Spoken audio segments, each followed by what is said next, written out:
On June 20th, 2020, on its X page, Netflix posted a video titled, quote, "To my white friends, guilt, shame, embarrassment," end quote, and saying, quote, "We need to do everything in our power to amplify that message." Do you stand by that statement? I have no recall of that statement at all. Okay, I just read it to you. Do you have an opinion about it? I don't have any idea what context it's in or anything. It sounds, Okay. In the sounds wake like in the wake of the George Floyd riots on June 20th, Netflix posted on its page, "To my white friends, guilt, shame, embarrassment." What does that mean? I think that is an uncharacteristic post that I'm deeply regret if that got posted that way. Okay, well, it did. Netflix also said on May 30th, "To be silent is to be complicit." I don't, okay. I was just reading you some things that Netflix posted at the time. So you don't stand by that statement then? As I said, sir, we have no political agenda.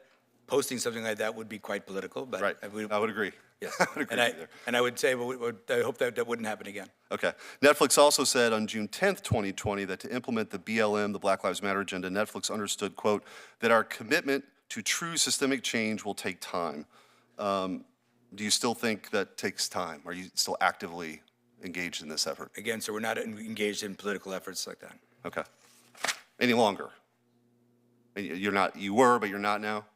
I can't think of a period of time. Okay. I think of the time you're talking about was quite a volatile time for many companies. I think a lot of people said things they regret then. I'm just trying to figure out if they actually regret it or not.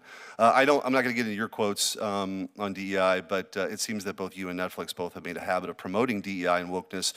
I'll just give a few examples. Netflix content is synonymous for the modern phenomenon of race swapping, both historical and real and fictional characters. Just a few examples. Netflix made Black Vikings. Netflix changed Cleopatra from Macedonian to black. Achilles changed from Greek to black. Netflix overtly sexualizes children in its Cuties film related to preteen girls. You mentioned earlier that you can block for titles. I'm not sure blocking the word cuties would shield kids from the over-sexualized content in Cuties. So I'm not sure that's sufficient enough. Netflix continues to push sexual and gender theory on kids, and maybe this is what was being referred to earlier. 41% of G-rated, kid-approved series contain LGBTQIA+ content. You are the co-CEO, you were the chief content officer until recently. Yes or no, does Netflix stand by its content production decisions? Senator Schmidt, we have a great deal of programming on Netflix for all left, right, and center. We have state-of-the-art tools for parents to manage what their kids see on Netflix. You can block anything. What you just described is exactly how it works. You block that title. No, but why would I block Cuties? What would, if a G-rated movie came out called Cuties, why would I have any belief as a parent that would be related to over-sexualized kids? That film you're speaking of is a MA-rated adult movie for adults, not for kids.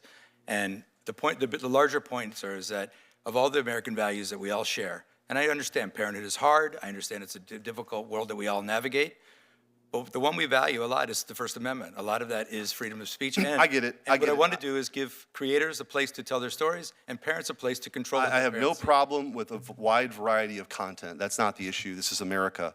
But I guess the point I'm making is that your company has made overtly political statements, has moved an agenda of DEI. You have Susan Rice on your board, the founder of sort of Barack Obama's DEI agenda.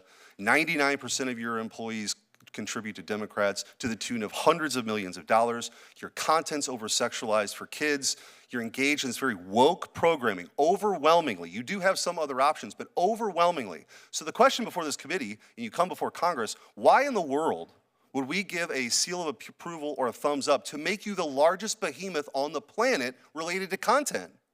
It seems as though you have engaged in creating not only a monopoly of content potentially, but the wokest content in the history of the world. So forgive me if I'm a little concerned, not only as a parent, but also that somebody believes that we ought to have a wide variety of content options. There are some, but the overwhelming majority of your stuff right now is overwhelmingly woke. And it's not reflective of what the American people want to see. So respectfully, if you ask a Netflix member today, or a consumer today generally, how they view Netflix, I think that but a proof point that we might be doing the right thing is they talk about Netflix in the exact same terms as they talk about the country. About 40% conservative, about 40% liberal, and about 20% don't know. You can look for and you can search for a character, an image, or But that's not what it is. Those are not the statistics I gave you. I don't know what those statistics came from, sir. 40% of your content for G-rated stuff has LGBTQIA themes. So I respectfully don't Well, know how they we're would happy to deliver follow up, that. and I'd love to get a response. I'd love to engage with your staff to Great. figure out how We'd they love to continue the get to that conversation. number. Thank you.